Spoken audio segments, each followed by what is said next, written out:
Today news के साथ में मैजिक फुटवेयर, हिड़ो सफलता को बाटो।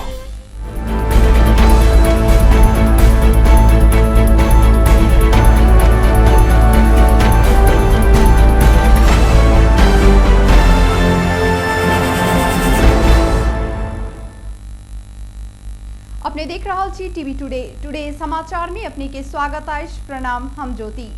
शुरू करी अस्पतालक प्रमुख के लापरवाही के कारण अस्पतालक आईसीयू प्रमुख पद से राजीनामा देने संबंधी समाचार से। प्रादेशिक अस्पताल जनकपुरक प्रमुख के लापरवाही और गैर जिम्मेवारीपन के कारण अस्पतालक आईसीयू प्रमुख पद से राजीनामा देने छन्। सोमदिन रात सामाजिक संजाल में आईसीयू प्रमुख संजय यादव अस्पताल प्रमुख डॉक्टर नागेंद्र यादव के गैर जिम्मेवार क्रियाकलाप और लापरवाही के कारण अपना पदीय जिम्मेवारी से राजीनामा देने सामाजिक संजाल मार्फत घोषणा कैलथि। बीतल 4 महीना के अंतराल में समेत सुविधा संपन्न कोविड आईसीयू नहीं खोल कर चिकित्सक कोरोना बीमार के हमर बेर बेर के आग्रह के बावजूदो जनरल आईसीयू में अन्य बीमार सब संग संपर्क में राखब और पूर्व तैयारी तथा यथेष्ट सुरक्षा बिना स्वास्थ्य कर्मी के दबाव सृजना का जोखिम पूर्ण अवस्था में काज में खटाउने चिकित्सक और स्वास्थ्य कर्मी सब समेत संक्रमित भ अस्पतालक प्रमुख मेसू डॉक्टर नागेंद्र यादव के लापरवाही से भयावह अवस्था होब पहुंचल यादव के आरोप छन्। मेसू यादव के लापरवाही के कारण आईसीयू में इलाजरत 2 रोगी, 2 चिकित्सक, 8 गोटे स्टाफ नर्स और 1 गोटे सफाई कर्मचारी कोरोना संक्रमित होब पहुंचल संजय सामाजिक संजाल में लिखने छथि। होटल के आइसोलेशन में बैसल स्वास्थ्य कर्मी संक्रमित सबके ओइठाम व्यवस्था मिला देव आग्रह केलाक बादो विभिन्न डर त्रास देखाकर सोमदिन रात होटल से साइड कर अस्पताल के अव्यवस्थित आइसोलेशन में रखला से जोखिम आर बेसी बढ़ल ओ बतौलन। जनकपुर धाम उपमहानगरपालिका 2 गोटे कर्मचारी कोरोना संक्रमित भेला। संक्रमित के संपर्क में अयलाक बाद ओकरा सबके अपना ऊपर शंका लगला पर जनकपुर धाम स्थित प्रादेशिक प्रयोगशाला में पीसीआर परीक्षण करलाक बाद पॉजिटिव रिजल्ट आयल उपमहानगर के जनस्वास्थ्य अधिकृत उमेश राय जानकारी दिलन। संक्रमित सब उपमहानगर के पर्यटन शाखा और प्रशासन शाखा में कार्यरत 24 और 44 वर्षक कार्यालय सहयोगी रहलो बतौलन। उपमहानगर के ओ 2 गोटे कर्मचारी संक्रमित भेलाक बाद 1-2 दिन भीतर सब कर्मचारी के स्वाब संकलन का पीसीआर परीक्षण हैत राय जानकारी दिलन। सामाजिक विकास मंत्रालय प्रदेश 2 के तथ्यांक अनुसार धनुषा में 6469 गोटे के पीसीआर परीक्षण कयल गेल में 741 गोटे कोरोना संक्रमित भेला तो 1 गोटे के मृत्यु समेत भ चुकल अछि। भारत के उत्तर प्रदेश स्थित अयोध्या में राम मंदिर निर्माण के लिए कयल गेल भूमि पूजन के खुशहाली में जनकपुर धाम में राम धुन बाजल अछि। भारत उत्तर प्रदेश के अयोध्या में राम मंदिर भूमि पूजन के अवसर में जनकपुर धाम के जानकी मंदिर में भजन कीर्तन कयल गेल। लंबा समय से विवाद में रहल राम मंदिर निर्माण संबंध में भारत के सर्वोच्च अदालत राम मंदिर के पक्ष में निर्णय सुनौलाक बाद बुधदिन भेल भूमि पूजन के अवसर में भगवान राम के सासुर जनकपुर धाम में भजन कीर्तन भेल। राम मंदिर के भूमि पूजन के खुशहाली में आई जानकी मंदिर में भजन कीर्तन भेल आ साँझ में दीपावली मनाओल गेल। जानकी मंदिरक सहायक महंत राम रोशन दास बतौलन। राम मंदिर के भूमि पूजन में शरीक होब जानकी मंदिरक महंत राम तपेश्वर दास मंगल दिन साँझ भारत के अयोध्या प्रस्थान केने छलथि। महंत दास अखन अयोध्या में छथि। ओ अयोध्या भेलाक बादो मंदिर निर्माण के खुशहाली में जानकी मंदिर में भजन कीर्तन के आयोजना कयल गेल त साँझ में जानकी मंदिर में दीपावली सेहो मनाओल गेल। संगे संपूर्ण मिथिला भर जनकपुर के भूमि पूजन के अवसर में मंदिर के भूमि पूजन के अवसर में दीपावली मनाबऽ लेल समेत आग्रह कयल गेल। भारतीय प्रधानमंत्री नरेंद्र मोदी आइ राम मंदिर के शिलान्यास केलनि। काशी के सरयुग घाट में उत्तर प्रदेश सरकार निर्माण कर लागल राम मंदिर 3 मंजिल के रहत आ मंदिर के ऊंचाई 161 फीट, चौड़ाई 235 फीट आ लंबाई 360 फीट के रहत बताओल गेल अछि। मंदिर के मूल केवाड़ी पुरातात्विक हिसाब से बनाओल जायत। मंदिर के कुल खंबा 318 टा रहत त हरेक तल्ला में 106 टा खंबा रहत। मंदिर जमीन से 17 फीट ऊंचाई में बनत, जेके दोसर तल्ला में राम दरबार रहत। करीब 69 एकड़ जमीन में बनने वाला ई मंदिर विश्व के लिए ऐतिहासिक हैत दावी कयल जा रहल अछि। महोत्तरी के जलेश्वर नगरपालिका में बीतल शुक्र दिन रात से 5 दिन धरि के लिए लगाओल गेल निषेधाज्ञा के समय समाप्त भेलाक बाद आई से फेर समय अवधि थपायल अछि। प्रमुख जिलाधिकारी कृष्ण बहादुर कटवाल नगरपालिका क्षेत्र में कोरोना के जोखिम बढ़त गेल आ समुदाय स्तर में फैला से निषेधाज्ञा के समय अवधि सन 25 गते रवि दिन रात 12 बजे धरि के लिए थपायल जानकारी दिलाइन। प्रजीय कटवाल कोरोना संक्रमण के प्रभावकारी रोकथाम तथा नियंत्रण आई के संक्रमण फैल नहीं देबाक लेल जिला भरि प्रतिकूल प्रभाव पड़ सकबा कोनो किसिम के गतिविधि होब कर नहीं देब नेपाल राजपत्र में तोकल गेल अत्यावश्यक सेवा सब बाहेक के अन्य सब सेवा आ स्थल सब फेर आब वाला 5 दिन धरि के लेल स्थानीय प्रशासन ऐन 2028 के दफा 6 930 आ संक्रामक रोग ऐन 2020 के दफा 2 बमोजिम जिला सुरक्षा समिति के निर्णय अनुसार जलेश्वर नगरपालिका के पूर्व में भागेश्वर, पश्चिम में राविम कैंपस, उत्तर में परकोली चौक और दक्षिण में धवोली के रातो पुल धर के 4 किला भीतर निषेधाज्ञा जारी किया गेल जानकारी दिलाइत। प्रशासन महोत्तरी गाउँपालिका वार्ड नंबर 3 आ 5 में समेत अनावश्यक आवत जावत चल फिर नहीं कराब आदेश देने अछि।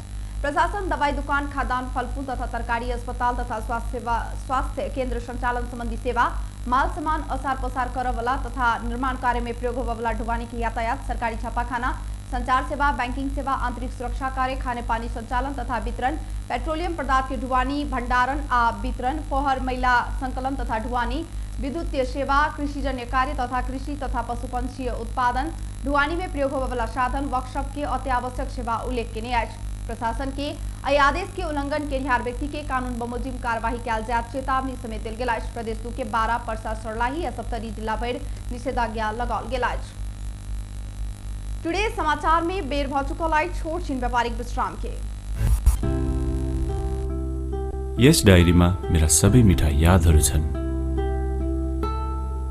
मेरो हातमा यही फेभरेट ब्याट थियो जब मैले पहिलो पटक इन्टरनेशनल सेन्चुरी बनाए। यही बलले मैले फर्स्ट टाइम 5 विकेट्स लिएको थिएँ। ओडीआई स्टेटस पाउँदाको त्यो क्षण अनि मेरो पहिलो man of the match award पनि। मैले हासिल गरेको अचिभमेन्ट्समा मेरो मेहनत, संघर्ष अनि मलाई साथ दिने मेरा फेभरेट चीजहरू छन्। सफलताको बाटो हिँड्ने ती सबैलाई म्याजिकको सल्युट। म्याजिक फुटवेयर, हिँडौँ सफलताको बाटो। ए त्यो रातो वाला हैन, हरियो वाला ए सानो वाला हैन के, ठुलो वाला गाडीमा ठुलो वाला। नमस्कार साउजी। नमस्कार, बसौँ न बसौँ। अनि उहाँ चाहिँ मास्टर वाला कि इन्जिनियर वाला? यो कान्छो इन्जिनियर। ए कान्छो इन्जिनियर वाला। अनि किन आउनु भयो होला? सिमेन्ट चाहियो, त्यही भएर आइयो। ए ए ए कुन सिमेन्ट? राष्ट्रिय वाला कि अन्तर्राष्ट्रिय वाला? अखण्ड वाला कि मेरुदण्ड वाला? शक्ति वाला कि भक्ति वाला? चुनी वाला कि मनी वाला?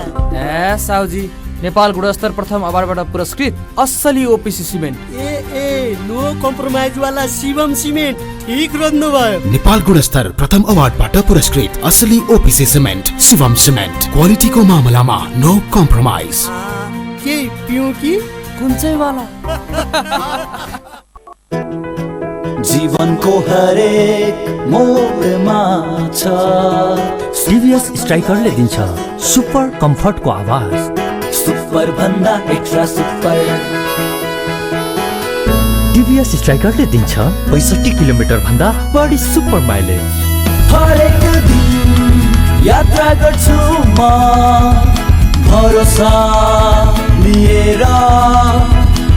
टिभीएस स्ट्राइकरको सुपर स्टाइलले सारा संसारको आँखा हुन्छ म माथि नै। टिभीएस स्ट्राइकर 125 सीसी, सुपर भन्दा एक्स्ट्रा सुपर।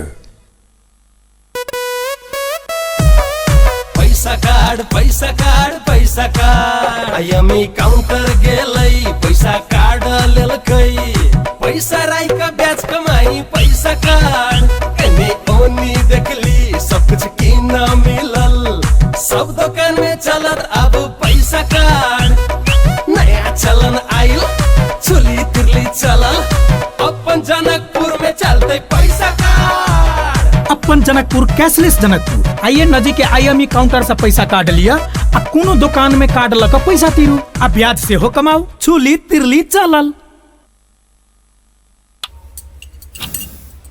कोका कोला आज दिउँसो झप झप हुँदा केटीहरूले दामी सेल्फी खिचेछन्, त्यो मिस भयो।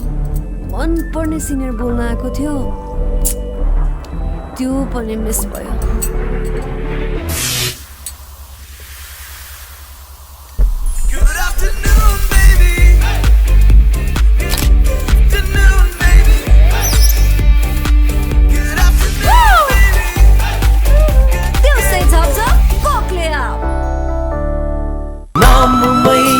शक्ति छ नाममै संगीत छ, नाममै पहिचान छ, नाममै यसको जीत। Tansen OPC cement. हाय हाय, सुन न, म तिम्रो लागि जहाँ पनि जान सक्छु नि। साच्ची? कहाँसम्म जान सक्छौ? वेट, ल हेर, यहाँसम्म जान सक्छु। त्यहाँसम्म मात्रै? खै त कहाँसम्म जान सक्छौ?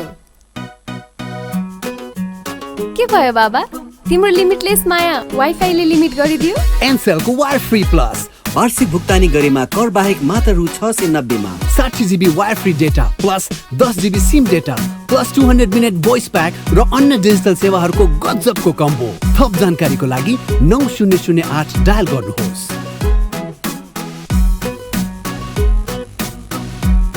एनसेल, आज भोलि सधैँ सँगै। विश्रामक बाद पुनः स्वागत है। आप बाकी के प्रसंग। सप्तरी में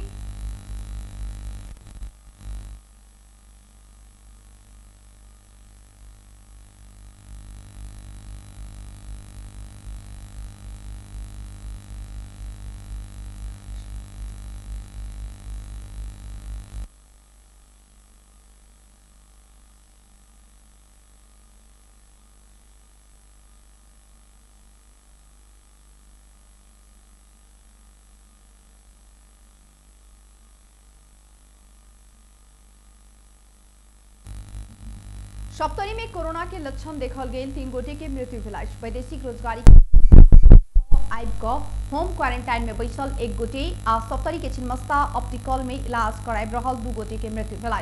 45 दिन पहले मलेशिया से आयल सप्तरी के रूपनी गाउँपालिका 5 गढ़िया 45 वर्षक पुरुष के मंगल दिन 81 बुखार आयल आ सांस फेर मुश्किल भेलाक बाद इलाज के लेल राजविराज स्थित गजेन्द्र नारायण सिंह सगरमाथा अस्पताल में आनल गेल में ओत इलाज संभव नहीं भेलाक बाद धरान जाके क्रम में मंगल दिन रात बाट में मृत्यु भेल। गजेन्द्र नारायण सिंह अस्पतालक medical superintendent doctor Ranjeet Jha जानकारी दिलाइन। तैना निजी अस्पताल में इलाज कराइब रहल अन्य 2 गोटे के मृत्यु विषय में अपना सबके विस्तृत जानकारी नहीं रहल मेसू डॉक्टर झा बतौलन। मृत्यु भेल में डाकनेश्वरी नगरपालिका 9 के 74 वर्षक आ राजगढ़ गाउँपालिका 71 वर्षक वृद्ध रहल जिला स्वास्थ्य कार्यालय प्रमुख दुनियालाल यादव बतौलन। मृतक तीनों गोटे के स्वाब संकलन का परीक्षण के लिए धरान स्थित बीपी कोइराला स्वास्थ्य विज्ञान प्रतिष्ठान पठाओल गेल में सुझाव बतौलन। लक्षण देखल गेल 45 वर्षक पुरुष के मृत्यु भेलाक बाद हुनक परिवार घर लगेलाक बादो बाद में अस्पताल स्थानीय प्रशासन के खबर केलाक बाद 100 प्रहरी अपन जिम्मा में रखने आए। तहिना निजी अस्पताल में मृत्यु भेल 2 गोटे मध्य 1 गोटे के लाश अस्पताल में रहल और दोसर 1 गोटे के लाश अस्पताल अपना सबके जानकारी देने बिना परिवारजन के जिम्मा लगाउने आ प्रशासन के सहयोग में ओ लाश समेत प्रहरी के जिम्मा में राखल गेल मेसू डॉक्टर झा बतौलाय। जिला के धनकौल गाउँपालिका का अध्यक्ष राम आश्रय शाह 25,000 धरोटी में रिहा भेल छन्। जुलूस पर गोली प्रहार के आरोप में पकड़ाल अध्यक्ष शाह के जिला अदालत सर्लाही 25,000 धरोटी में रिहा कर आदेश देने आए। घटना में पकड़ाल पड़ल मुकेश कुमार शाह ऐसा पहले ही 1 लाख आ छोटेलाल सहनी 25,000 धरोटी में रिहा भ चुकल तथा गाउँपालिका अध्यक्ष के सोमदिन 25,000 धरोटी में रिहा कर आदेश देने अदालतक श्रेष्ठदार शिवहरी पौडेल जानकारी दिलाइन। बीतल अखाड़ 14 में धनकौल गाउँपालिका में सत्तारूढ़ दल नेपाल कम्युनिस्ट पार्टी नेकपा और नेपाली कांग्रेस कार्यकर्ता बीच झड़प भेला प्रहरी सहित 20 गोटे घायल भेल छल। घायल मध्य नेकपा किछ कार्यकर्ता के गोली समेत लागल छल। घटना में गाउँपालिका अध्यक्ष शाह गोली चलाउने आरोप नेकपा लगाबैत देलाइ। शाह कांग्रेस निर्वाचित गाउँपालिका अध्यक्ष अखाड़ 6 में जिला के रामनगर गाउँपालिका 4 बोहरबाग 60 वर्षक रामजलम राय यादव की हत्या भेल छल। यादव के हत्या के विरोध में धनकौल में नेकपा निकालने विरोध रैली में गोली चलला से 3 प्रहरी सहित 20 प्रदर्शनकारी घायल भेल छल। गोली प्रहार घटना में प्रदेश नंबर 2 के प्रदेश सभा सदस्य वीरेंद्र प्रसाद सिंह के समेत हाथ रहल नेकपा कार्यकर्ता के आरोप रहल छन्।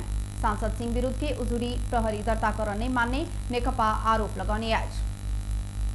समुदाय स्तर में वीरगंज में कोरोना के संक्रमण फैलाक बाद वीरगंज की अवस्था भयावह बनी गेल। नारायणी अस्पताल के प्रयोगशाला में कैल गेल परीक्षण में बुध दिन रिपोर्ट की अवस्था चिंताजनक आयल। वीरगंज में थप 133 गोटे में संक्रमण पुष्टि भेल नारायणी अस्पताल जनौलक। पॉजिटिव देखल गेल नमूना मध्ये 32 गोटे वीरगंज कारागार से संकलित कैल गेल, जयमध्ये 3 गोटे श्रीपुर बैरेक के सैनिक रहल छथि। अधिकांश संक्रमित कारागार के कैदी बंदी तथा कर्मचारी समेत रहल। वीरगंज महानगर के प्रमुख प्रशासकीय अधिकृत 12 सिमरा क्वारेंटाइनक 1 डॉक्टर आ नेशनल मेडिकल कॉलेज वीरगंज के 1 डॉक्टर कक 2 डॉक्टर से संक्रमित भेल छथि। तहिना वीरगंज महानगरपालिका के मेयर से ट्रैकिंग में पड़ल 5 गोटे में कोविड-19 के संक्रमण पुष्टि भेल।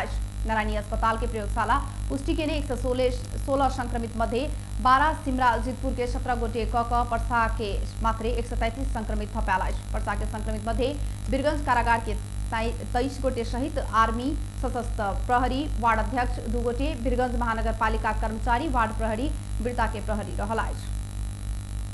बेस टुडे समाचार अखन के लेल हम ज्योति के दिया जेबाक आज्ञा देखते रही टीवी टुडे। नमस्कार।